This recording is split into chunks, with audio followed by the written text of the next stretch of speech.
ഇന്ന് നമ്മൾ ഉണ്ടാക്കാൻ പോകുന്നത് നല്ല നാടൻ പാവയ്ക്ക അച്ചാറാണ്.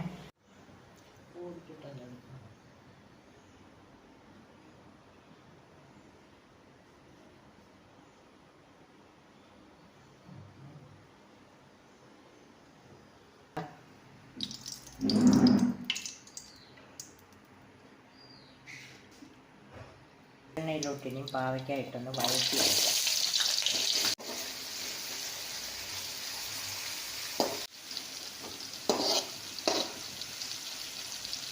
ഈ ഒരു പരുവത്തിൽ നമുക്ക് കോരിയെടുക്കാം.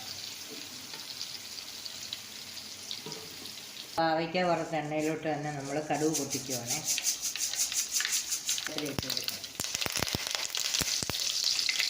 ഇതിലേക്ക് ഇഞ്ചി,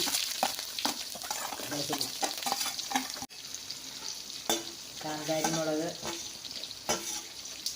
കുരുമുളക്, ഇതിൻ്റെ പച്ചമണം മാറുന്നിടം വരെ ഒന്ന് ഇളക്കി കൊടുക്കും. വെളുത്തുള്ളിയൊക്കെ ഒരു ബ്രൗൺ കളറായിട്ടുണ്ട്. അതിലേക്ക് മഞ്ഞൾപ്പൊടി, കാശ്മീരി മുളക് പൊടിയാണ്. ഇതിലേക്ക് ആവശ്യമായിട്ടുള്ള ഉപ്പ്. നമുക്ക് പാവയ്ക്ക ഇട്ട് കൊടുക്കാം വഴറ്റിയത്.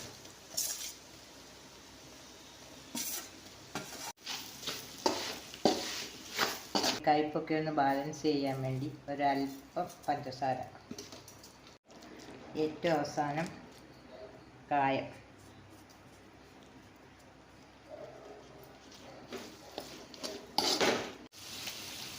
അങ്ങനെ നമ്മുടെ പാവയ്ക്ക അച്ചാർ റെഡി.